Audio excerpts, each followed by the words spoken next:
going to say is that this is going to be really, really challenging for me because I move around a lot. So this standing and still thing is not going to fly. The other thing I'll note is there was a releasing the Kraken metaphor that was just right there, and I wanted him to go there so bad with the whole tentacles and octopus thing. How many of you, and it's a little hard for me to see because of the lights, how many of you guys are actually in marketing? Anybody?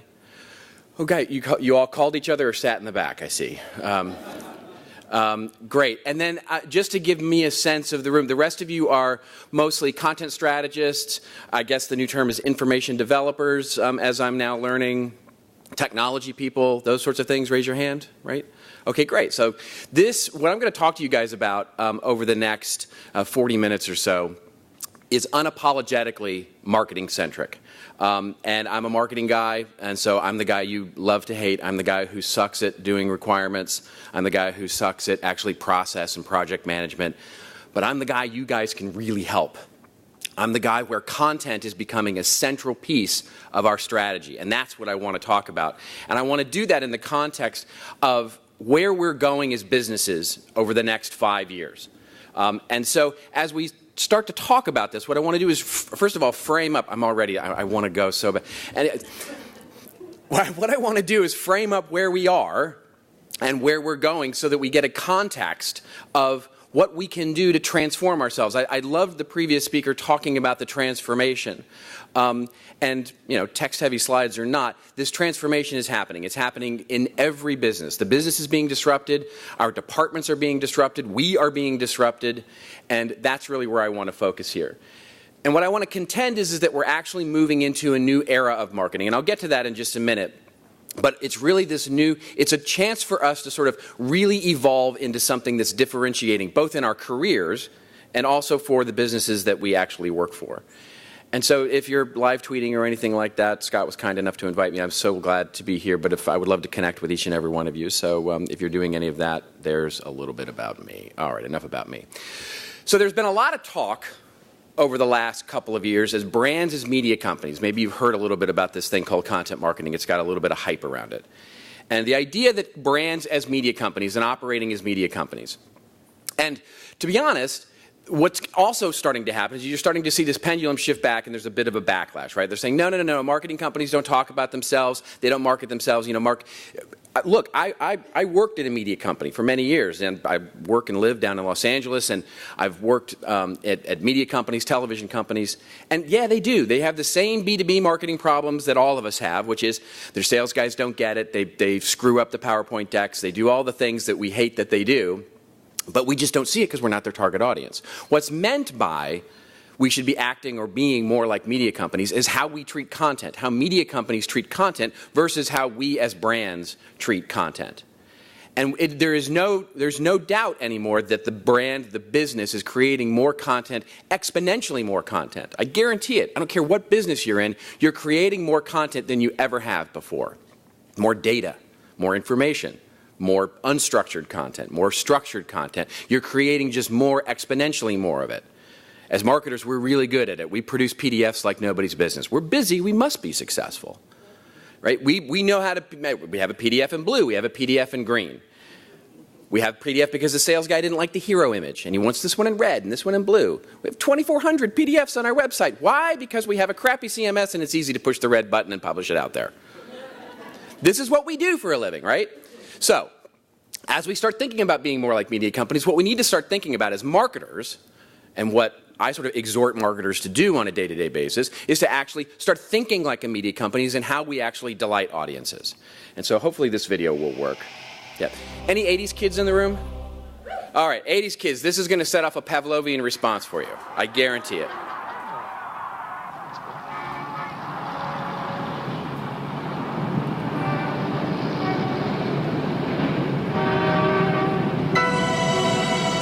That right there, right?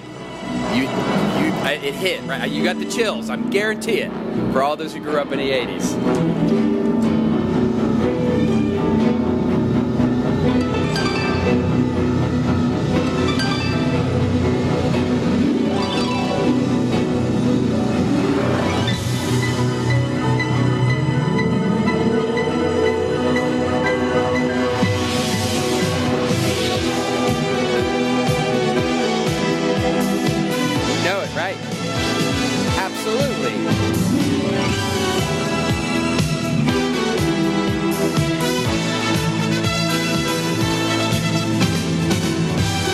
making popcorn, running in from the kitchen. You know this timing precisely. Butt hits the couch. You're ready to go. Hand in popcorn now.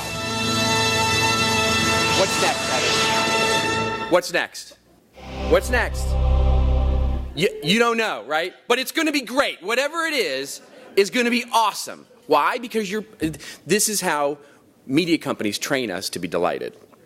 We know when we hear that music, whether it's the 20th Century Fox fanfare, whether it's the PlayStation booting up, well, it's never your Windows machine booting up, let's be honest, but you are delighted by a simple sound or a simple image or a simple whatever it is that triggers you. That's the kind of delight we need to be creating with our content, and we're not doing it. Most businesses are not doing it. We're creating content because we can, not because we necessarily are really good at it. And that's what needs to shift. So as I start this, I ask a little bit of a provocative question for the marketers in the room. And it's one that you as content strategists, as information developers, as technical, you can ask your marketers, what's our 2020 marketing strategy? And that's the part where they're going to go run and get a cocktail. Because they don't know. They don't know what the next 5-hour marketing strategy is, much less the next 5-year. I'm old enough to remember when we did 5-year marketing strategies. We actually had to do 5-year marketing plans. That is impossible anymore. And so what we need to start thinking of is, it's a lot closer than we think. What's happening in this future. You're a lot closer to 2020 right now than you are from the introduction of the iPhone. Especially one that'll bend in your pocket when you sit down. You're a lot closer to 2020 than you are from your first possible to tweet. You're a lot closer to 2020 than you are from having a Facebook page, unless you went to Harvard. We're so close to 2020. Things are changing so quickly, we lose track of it. The amount of change, the iteration, the platforms. And so when you actually look at it and you go, what can we be prepared for in the next 3 years as things like the Internet of Things? I was reading an article on the plane coming out here, the Internet of Things, where 3 trillion different connected devices are going to be. What kind of interfaces are we going to be dealing with when the power of IBM supercomputer Watson is going to be in that iPhone 6 that bends in your pocket? We have no idea. But yet, that's how we've structured ourselves. We've structured ourselves as if we do, as if we know that Facebook, or you guys have your LO strategy all figured out yet, right? This is the change, the amount of change. So to set some context for it, let's look back in history. So for the marketers in the room, anybody, how many of you marketers in the room actually went to university and got classically trained as marketing? One person in the back. You sat all the way in the back? So one person that I could see, anyway, with the lights got trained in marketing. This is the world we live in these days, by the way. Marketing departments are not trained as marketers. We're trained as something else. We are trained as, we came out of PR, we came out of IT, we came out of technical documentation, we came out of content, we came out of digital, we came out of sales. We came out of everything except for marketing. So for those of you who didn't, let me give you just a very quick history lesson in terms of where marketing came from. So marketing, basically as a practice, is generally considered to be out of 5 eras. I'm going to contend that there's a 7th and there's a 6th that's generally considered to be the one we're in currently, but it's not recognized in any of the textbooks because, quite frankly, university textbooks can't keep up with anything. And so the 5 general areas start with the trade era in the 1850s. And it was really marketing we wouldn't even recognize it today. It was basically, we have stuff, we have extra stuff, and so we should sell the extra stuff. And so that was really the basis of marketing. We make stuff, we go sell it in an open market, the stuff that we don't use. This ad that you're seeing from the 1850s is from a whiskey manufacturer, where the differentiator, what he's pointing to there, is the government label on the bottle. Yay, that's my differentiator. My government seals it with a label.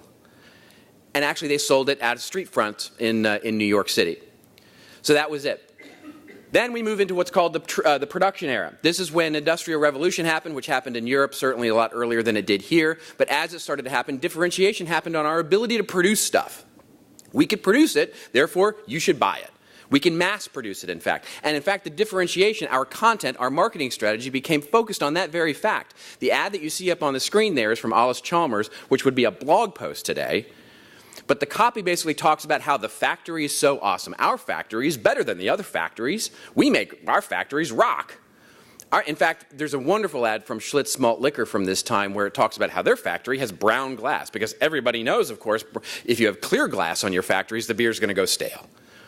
And so differentiation became on our ability to actually produce this stuff. Mass production became the differentiation, our ability to do that.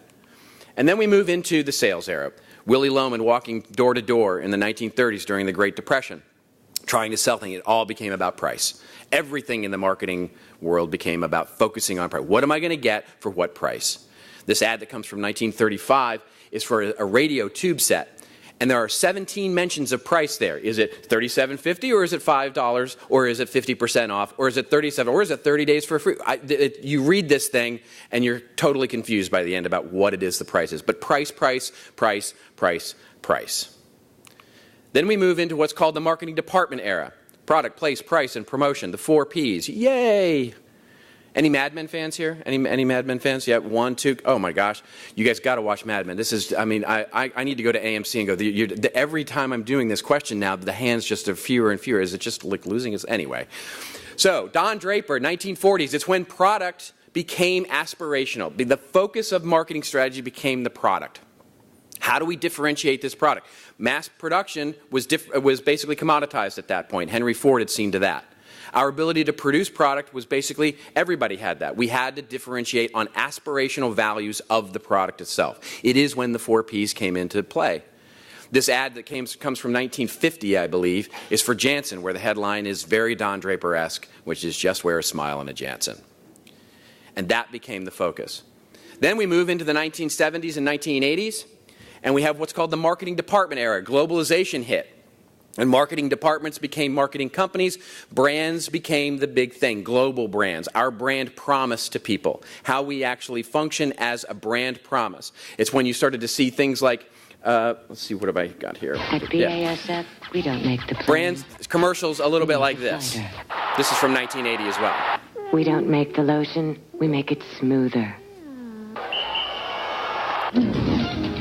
We don't make the dress, we make it brighter. We don't make the carpet, we make it tougher. At BASF, we don't make a lot of the products you buy. We make a lot of the products you buy better. Okay, I still don't know what they do. BASF, the spirit of innovation. To this day, I don't know what they do for a living. But apparently, things are better because of them. And that became the global promise of marketing. And then we move into the relationship era. And the relationship era was marked by a number of things. Most of the fact was that there was a couple of things that happened. It was really the birth of the CRM movement. So the reason that we have Salesforce.com, the reason that we have a focus on CRM and this one-to-one marketing was due in large part to a book that was launched during that period in the early 90s called The One-to-One Future. Dr. Martha Rogers and Don Peppers wrote a wonderful seminal work called The One-to-One Future, which talked about one-to-one marketing, delivering the right message to the right person at the right time, if that sounds familiar. And then in 1998, 1999, the wheels fell off the boat. Basically, the dot-com era is, I contend, the reason that if you have a disdain for marketing people, it is because of the sock puppets and the Super Bowl commercials of the dot-com era. I walk through engineering-driven companies, Oracle being one of them, where marketing is like, okay, marketing, all right, with a small m maybe. And it is the engineering-driven companies still are pissed off at marketing people for the dot-com era. It is when, by the way, the CMO title got its... The CIO has been around forever. CIO has been around since the early 80s when information technology and data became such an important part of the business. But the CMO was really invented in the late 90s with the dot-com era. In 2001, there were 16 of the 32 Super Bowl commercials were dot-com companies. And in fact, in one of them, there was a chimp sitting for 30 seconds doing absolutely nothing. And at the end it went, we wasted $1 million to give you a chimp sitting here doing nothing. And it was for an investment company. I don't know why, it baffles me, the strategy behind that, and we're still working our way out of that rut. This, what you're about to see, is a Super Bowl commercial that came from a B2B company. And I particularly like the tagline at the end of this.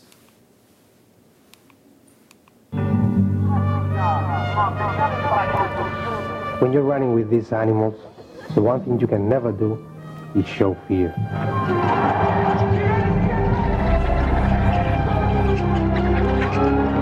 If you lose respect for the squirrels, you will have problems during the running. You have to be faster and quicker than the squirrels. You have to have very good reflex. You get confused because of the size, I think. They are small, I can manage them. No, that's not true, you can't. muchos amigos corriendo detrás de las ardillas. To beat the squirrel, you must think like a squirrel. As long as I have legs, I will run with the squirrels. So I want you to pay attention to the tagline here because it's just so wonderfully ironic and poetic. EDS, managing the complexities of the digital economy. So that's EDS, helping you compete with all these smaller, competitors that are going to come and eat and drink your milkshake, right? So EDS 6 years later would be bought by HP. All right, there we go. So, and now we've spent the last 6-7 years trying desperately to get people to like us. We really want, the social has reinvented marketing and the purpose of marketing to try and get people to like us, to get people to follow us, to get people to engage with us. Engagement has become this really weird word. And so that's where we've been spending our time.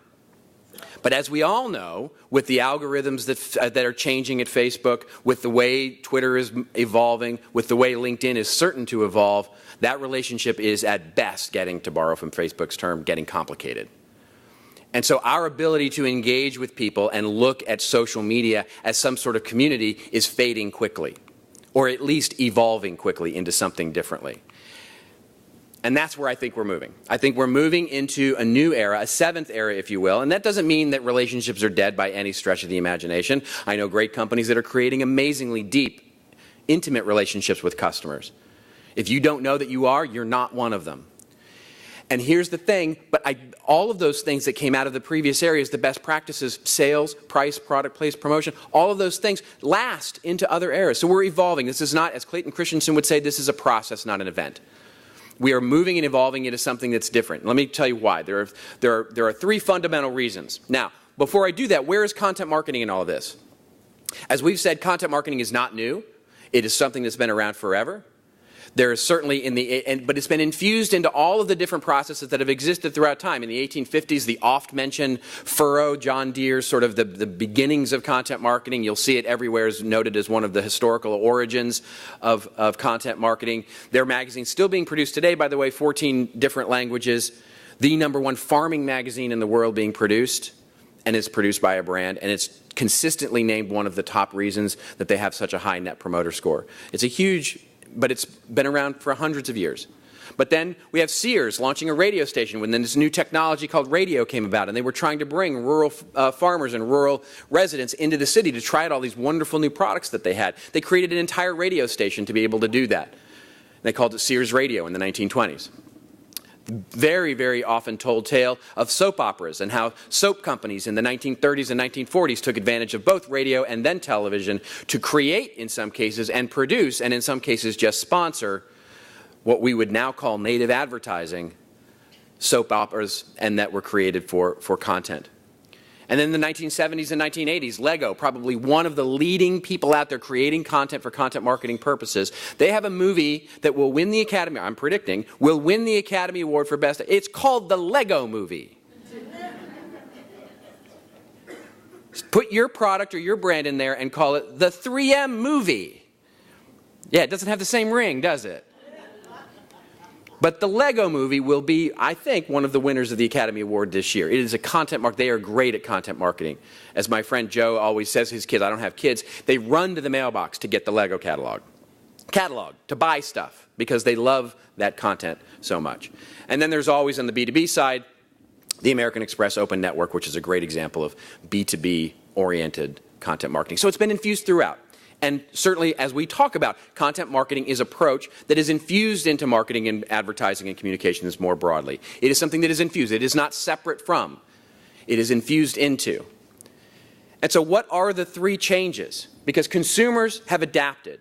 We have adapted as consumers with our devices. We now walk through them in the malls, in shopping experiences. It's now estimated that 36 cents of every dollar spent physically has some sort of digital influence. Consumers have adapted. We haven't. And we shouldn't wait for the train wreck. And what I mean by that is that in the 1850s, there was two trains. And the railroads at that point were as popular as the dot-com companies and the social media companies are today. They were expanding exponentially fast. And the inevitable happened. An eastbound train and a westbound train hit each other and had this horrific accident. And the interesting thing was, up until that point, organizational structures, the way that we organized companies, were relatively flat. East India Company, those kinds of companies, had relatively independent management structures at the local level. Very, very flat organizations. This train wreck really changed all of that. They brought in the Army, and they started to talk about new corporate structures, the way that we would structure corporate America, and we got this. And this is what we're left with today. I would hazard a guess and say 99.9% of you have one of these on your laptop somewhere that helps you navigate your own corporate structure and talks about it. What we have done in marketing is throw teams at this problem over the last 15 years. We now have social teams. We have social CRM teams. We have content teams. We have e-content teams. We have web teams. We have social media teams. We have e-business teams. We have a vice president of digital marketing and a vice president of what? Regular marketing? We have separated ourselves out and siloed ourselves even from the rest of the organization. So it's not only the lawyers and the sales guys and the CEO who don't know what we do anymore. It is we don't know what we're doing anymore. So many times I walk into the organization and where there's little slivers of marketing happening in departments. The social media team doesn't talk to the e-business team. The e-business team certainly doesn't talk to the PR team. Nobody talks to the PR team, let's be honest.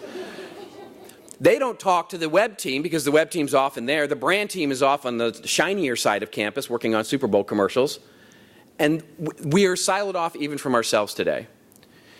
Philip Kotler, 16 years ago in 1999, just as the internet was getting its legs underneath it, he was a wonderful, very, very smart, one of my heroes in marketing, Professor Kotler, said, in the coming years, marketing will be re-engineered from A to Z, re-engineered, to understand how we will reform and transform marketing in order to deliver value to customers. And it's a really nice thought, and the only thing is it hasn't happened yet. We haven't done it. Marketing has not transformed itself in order to do it. So what has changed? 3 things. 1, the evolution of the customer relationship, as I mentioned earlier. Number 2 is the democratization of content and experiences. How easy it is for people to produce content and how easy it is to produce new experiences. And 3 is marketing's adapting role in the business. Let me just cover each of these briefly. 1, it's beyond relationships.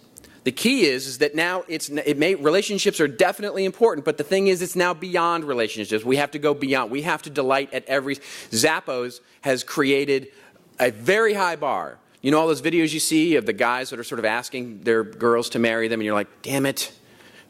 Dude, really? This is what I now have to go. I have to put together a production number with a Broadway tune and the whole. This is what Zappos has done with consumer experiences. They have actually created it. They've gone beyond relationships to create delight at every single turn with content, with service, and the way that they approach their product. Relationships expectations have now changed. We now expect remediation. I couldn't get a room here last night. And so, sure, I'll tweet the DoubleTree and go, hey dude, what's up? You had a, it's the Seinfeld, right?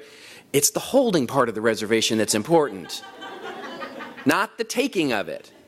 Apparently there's the super secret pre-assigned reservation that gets you anyway, I won't go off on a rant there, but the point is that we now expect remediation within 15 minutes, studies have shown on Twitter. My seat on my airplane is too hot. The flight attendant was mean to me. I want remediation. Give me a free I want to write a Yelp review. This is what, I'm not, you guys don't do this, I'm sure. But people do. We expect the expectations for customer and what our experience is. There was a study done where it said 35% of people switched providers just because they had a bad experience on the website. Think about that for a minute. I mean, think about the experience you now have with Comcast or with your cable provider or your cell phone carrier. Is there anything keeping you there other than sort of the hassle of switching? Number 2, the democratization of content and experiences. It is now we all hate our CMS system. Everybody hates their CMS system. There's not a person on the planet who likes their CMS system. But it makes it really easy for us to publish content. And in fact, I contend it makes it too easy in some cases. We publish content, and we're the marketing department, so sure, we're busy, we must be successful. We're publishing content willy-nilly. We'll publish it up, publish it up, publish it up. And in fact, if it were more difficult, if it were more expensive to launch a blog or more expensive to launch a social program, we might actually be more considerate about it, but it's not. So what? Everybody does it. We do it. Every layer of our marketing department does it. Every layer of our competitors do it, and we're faced with this huge amount of noise and crap content. This is the democratization of content experience. It's easy, but we need to get good at it, because it is the way that our consumers are searching and buying and becoming loyal and they're differentiating. It is the opportunity and the risk of not maintaining a well-engaged audience. And lastly, marketing's evolution in the business. And this is where I go off on a little bit of a rant about marketing more generally, and I contend that marketing needs to stop being the subservient part of the business. Too many times I walk into businesses and marketing refers to sales as their customer. I hate that. I hate when any department refers to another internal department as their customer. If they are your customer, you are not strategic. You are a service organization.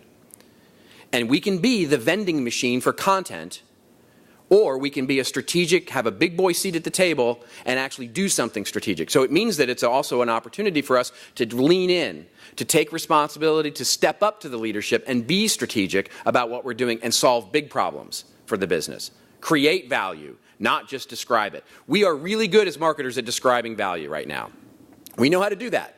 I know how to write a unique value proposition, the unique sales proposition. I'm great with headlines. I can do A/B tests. I can write the 3 bullet points underneath. I've got a section on my website called features and another one called benefits. I know how to do that. What I'm not good at is I'm not good at creating, differentiating separate, discrete value from my product or service. That's what marketing has to evolve into. We have to evolve into a department, a group, a team that creates differentiating value. Peter Drucker said it 60 years ago. The purpose of a business, there's 2, innovation and marketing.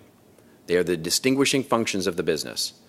Marketing and content can be that distinguishing function, because nothing and everything has changed since then. My contention is that content is the change agent that creates marketing as the distinguishing function of the business. So if you're looking for that tentacle, and obviously I come with a bias here, if you're looking for a tentacle, and I've been in the content strategy world for a little bit now, and I have seen it succeed, where content strategy people go and make inroads at marketing because marketers are not good at it. And you can go and be that tentacle. You can use content more strategically. Content will be and can be the differentiating piece of the business. That tentacle can be very strong. You can release the Kraken. See what I did there? Yep, there we go. We delight audiences as a means to evolve them. That is our goal.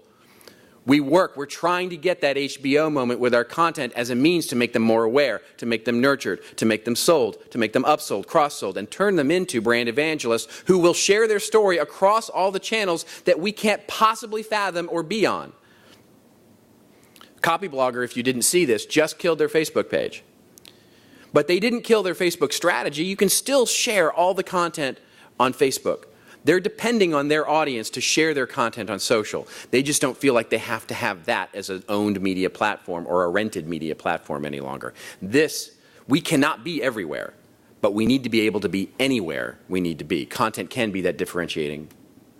So a couple of just notes of what we've learned at Content Marketing Institute over the past a few years here. And basically, we've also just released research. And if you're interested in the research that we've released both the B2B and B2C at this point on content marketing and what's going on broadly in the enterprise. The first thing is that silos suck, but they're a reality. But content can be the thing that de-silos the organization. Content can work cross-functionally where it is actually helpful for de-siloing all of that thing that's happening across marketing and even beyond and into IT and into technical documentation and into other parts of the department. But it needs somebody smart to come in and de-silo that. It needs it really badly. B2C is different than B2B. Anybody who tells you differently is wrong. B2C is very different, both process and strategy. They have an internal audience that B2B doesn't have, which are store associates, e-commerce channels, those sorts of things. B2B is a longer, more considered purchase. They have sales guys, enterprise sales guys to deal with. The process and the way that we go to market with content is different. And both struggle with owned media, struggle with the owned media. So everybody's doing it. 90% in most cases say that they're doing some form of content marketing. They're basically, you know, if you do, I don't know what the other 10% are doing, but 90% say they're doing it, right? Leads for B2B and brand for B2C. It's all very top of the funnel stuff. Forrester just came out with a report, in fact, that talked about content marketing for B2B, focusing almost exclusively, in fact, too exclusively, on lead generation and lead nurturing. But very few people actually feel very good about it. Only 34% right now feel effective as content marketing. And the measurement thing, de-siloing content across the different layers, is really the barrier there. How do we measure content, not just in how many likes we get, but how many of those engaged community members do we have across social media that also turn into leads, that turn into blog subscribers, that turn into opportunities, that turn into customers, that turn into return customers? How many of them are doing that? We really struggle with that right now. The idea that what we're doing with content is, quite frankly, a spaghetti against the wall. This is where content strategy becomes increasingly important. Marketers are just throwing it up against the wall right now and seeing what happens. And that needs to stop. It's the lack of a strategy and a process. We had our enterprise forum, in fact, just up the road in San Francisco this year, and it was just an amazing event. We had 60 senior-level marketers from businesses of all sizes, primarily larger enterprises, matrix, siloed, global, et cetera. And it was a wonderful, wonderful 2 days. And what we then asked them is, what are you really struggling with? The idea of the event was to figure out what are the real challenges here, because it would help enable us to figure out what we should be really looking into and investigating and finding solutions to. And basically 40% of them only 40% looked at content marketing as a strategic process, as a function in the business. Content as a function in the business. Effective content marketers have a documented strategy, a process. 60% to 7%. In other words, when we asked effective content marketers, do you have a content marketing strategy that you've documented, that you refer to, a process? 60% of them said yes. 7% of the ineffective marketers did. So it's a pretty clear distinction. And this is the spaghetti. Right now, we're just throwing it up against the wall. The average marketer now uses 12 tactics. We have a Pinterest page. Why? I don't know. Because we have to. We have our Facebook page. We've got 7 likes and 8 people in the company. Yay! We can't get Sally to like the page. Sally will come along someday. She'll sign up for a Facebook account. We'll get her. We do this. We maintain what I call small marketing. Spending not a lot of money, but a trickle, basically a little leak out of the marketing budget to maintain that community of 10,000 followers on Twitter, to maintain that 5,000 followers on LinkedIn, to maintain the 10 blog subscribers that we have. Each level of marketing now works on their own little metrics, their own little projects, and they don't de-silo or unify the content to solve the big problems. We're still operating from the 4 Ps. We're still operating as marketers, as content marketers from the 4 Ps. Reach and frequency. We still believe that more interactions are better. Corporate Executive Board actually found exactly the opposite. The more interactions do not, and in fact, some cases damage the relationship with customers. More interactions do not, but that's exactly what we spend. We got to get likes, followers, then they got to subscribe, then basically we make this Byzantine path through their customer journey that we artificially create for conversion layers to prove to ourselves that they had to go through each layer to become a customer, instead of creating compelling, amazing, wonderful, content-driven experiences that would propel them maybe from awareness all the way to the buy. But instead we make the complicated hallways down these sort of paths that they have to go through. We mistake fast for quick. Agile is all the rage these days, and if you know Agile, go to the market and go, hey dude, I got some Agile for you. Oh my God, come and bring it. I need me some Agile. But marketers are, but they're mistaking Agile for fast. Agility is quickness, not speed. It is not our ability to be everywhere. It is our ability to be anywhere we need to be quickly. Agility is our ability to move fast, quickly through a quick and agile process, not necessarily so fast that we forget what we're doing and we produce crap. We know how to do small marketing. We need to know how to do bigger marketing. And here's the process. And this is with all due respect to Deming, because this is in his celebration. If you don't know what you're doing, and marketers right now with content really don't, we have no idea what we're doing if we can't describe it as a process. So we've come up with a process. We call it content creation management. And if you like it, whether you're going to get these slides and you'll have all that available to you. But as you start thinking about this, maybe start thinking about how a content creation management process can work for you. And parts of this may make sense. These are what I call better practices, because nobody's doing all of this yet. Better practices because they may never be best practices, but they are infused from our experience across what we've done with the hundreds of engagements with large enterprise customers, with the workshops that we've held, with the events that we've held, and we've sort of infused all of that into this process where we're seeing content work, de-siloed, work and solve big marketing problems in the organization. And hopefully parts of it work for you. So it starts with create. And the idea here is the creating, what we're going to do is inspire a revolution for content, and then we're going to recruit people to be a part of that team. You heard that in spades in the previous presenter's presentation about how it's about pulling together a team and making those tentacles and finding the relevance in the organization and then putting a plan together. So just to quickly talk about that, create. Facts don't change beliefs. You can have all the facts you want. It's not going to change corporate culture.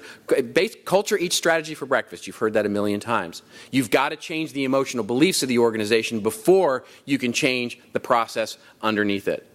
That's the way it's always done. How many times have I seen content marketing processes or projects or even great innovative new things get introduced, and basically the reason we're not going to do it is because that's not the way we do it here.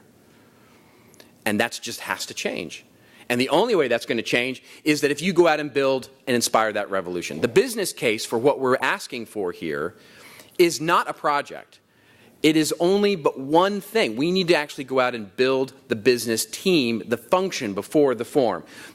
Very quickly, I worked with a music retailer, and they sold guitars and pianos and all manner of sort of musical instruments. And the interesting thing was, they did this. The VP of marketing there had this really cool idea. They were trying to sell expensive guitars, like the $5,000, $10,000 guitars.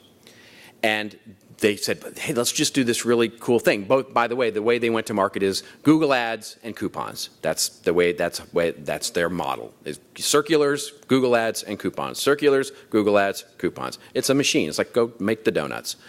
And they basically did this video where they had really famous musicians come in, and they did YouTube videos where the musician would play the really expensive guitar, play a really cool tune on it, rock song, whatever it was, and then say to the YouTube camera, would you like to buy this guitar? Not this kind of guitar, this guitar. And it worked, as you might expect, amazingly well for these really expensive instruments. Of course I want to play a guitar that Eddie Van Halen just played. Yeah, it's got his fingerprints all over it. It's amazing. And they started selling. Boom, boom, boom, boom. He goes to the C-suite and says, I want to create a new project with this YouTube channel. This is what we're going to do. And the C-suite goes, nah, that's not the way we do things here. We're going to send it. It's cute that you did that. That's a neat little campaign, a nice little process. Nah, we're not going to do that. We're not going to scale that. Don't mistake the success of the project for being able to change the beliefs. The facts and the results don't change it. You've got to go inspire the revolution. So, create multiple ways to engage with your team. Manage and curate. Maybe you want to create a process with a like-minded marketing person where you can help them manage content more efficiently or curate content, because that's a huge thing these days. You could also integrate and communicate. How can we integrate all these content and data silos we have today? You could go to them with that offer and say, marketers are struggling with this right now, how to integrate content and reuse it across different channels. Reuse it in a smart way.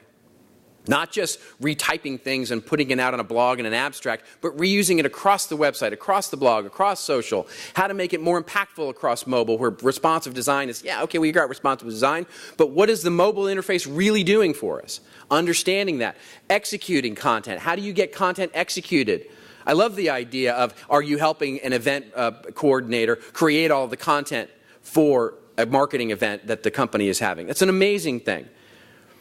An example of this, UPS and Thought Leadership. They are creating a whole team that is focused, cross-functional team across thought leadership in the organization. Their sole function is going to be to unify all of the different interviews, events, things that they do into a cohesive central platform that is then propagated throughout all of the other things that they're doing.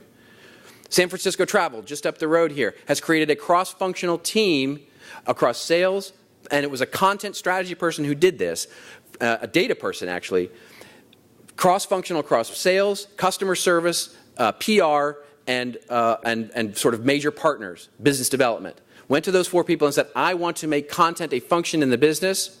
I want you on my side. It's going to mean some time and some bandwidth. I need this. He went and built that team first. Then when he went for the ask, basically the business case, it wasn't for a project, it was for a process.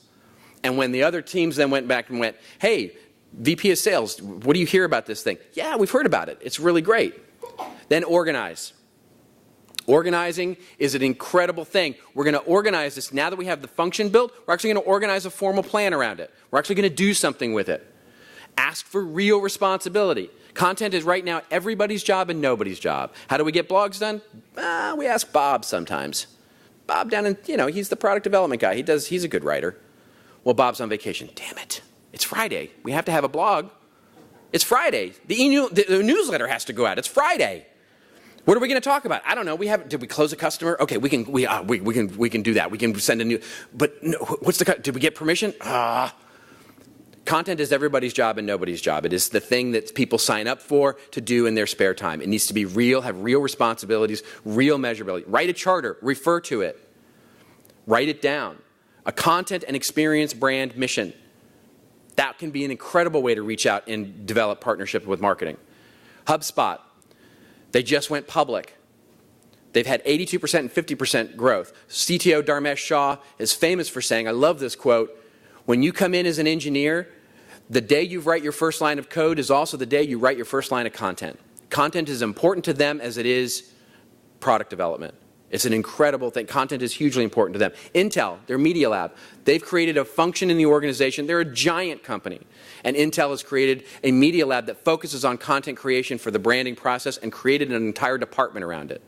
Do you need to create an entire department? Probably not. But if you're a large organization, maybe you do. 3M, another huge company. They're extreme examples.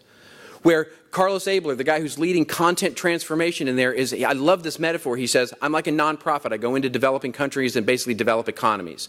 He goes into product groups across the scope of 3M, which is huge, 67,000 SKUs at 3M, and basically goes into those product groups, creates a content marketing process, and then leaves. So he basically created an education organization in order to go in and make marketing what they're doing better. His then goal is, once he creates all these, is to connect them all together. But he's spending a couple of years actually doing that. And of course, the oft-mentioned Red Bull, where they've created an entire company out of it. They've created an entire company creating content, and it is their marketing play. A group to manage a portfolio of content-driven experiences. Owned media, earned media, content as a networked thing, as a function in the business. This team manages content as a function in the business. Then we're going to manage content. You guys are probably better than most at managing content. You understand CMS systems, you understand taxonomies, you understand normal, structured, unstructured content. You know how to do that better than anybody on the planet. So this is the function where marketing really struggles. We're not good at it. We're not good at organizing content. Manage the process. So many people begin here. We need a Facebook strategy. We need a LinkedIn strategy. Content creation management is the idea of an idea factory, creating a process to consistently build portfolios, projects of content that work holistically across the business, that solve the big problems of marketing. The quote from Aristotle that I love is, we are what we repeatedly do. Therefore, excellence is an habit. And then finally, measurement. Measurement is probably the biggest and most confusing part right now because, quite frankly, we're not good at little data, much less making it any bigger.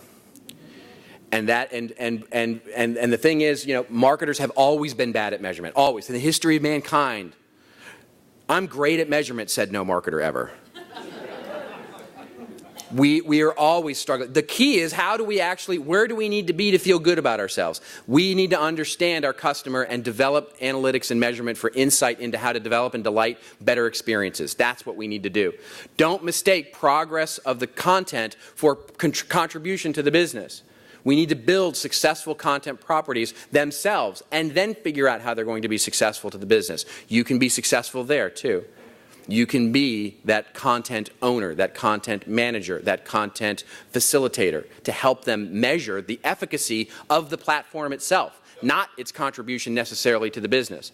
Balancing the portfolio across all the different things. How does creating a blog affect the customer community that we have down here? Do we even need it any longer? Do they connect to each other? How do they work together? How do they create better customers that we can then use that content to facilitate better customer relationships in that customer community? Those are all questions that we go, I don't know. But you have those answers. You have the ability to do that. The buyer's journey is no longer a guided tour. It is a series of events that we hopefully create and help our customers navigate through in such a compelling way that they want to take the next step.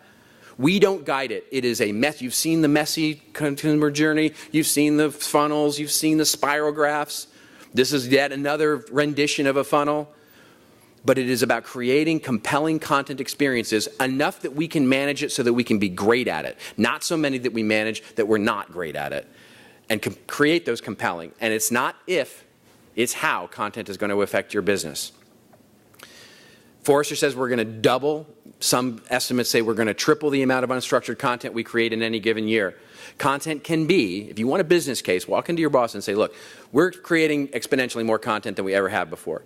Content will either be this byproduct of what we create spewing out of the back of the company like some Dr. Seuss machine filling up wagons and weighing us down, or it can be a differentiating asset that helps our business evolve into the future. That's the difference content will make. We have no quibble with accounting being a function. We have no quibble with marketing, sales, legal, operations being functions in the business. We produce more content than anything else. Why do we quibble with content as a function in the business? This is what we need to transform into. You guys can be that change agent into that.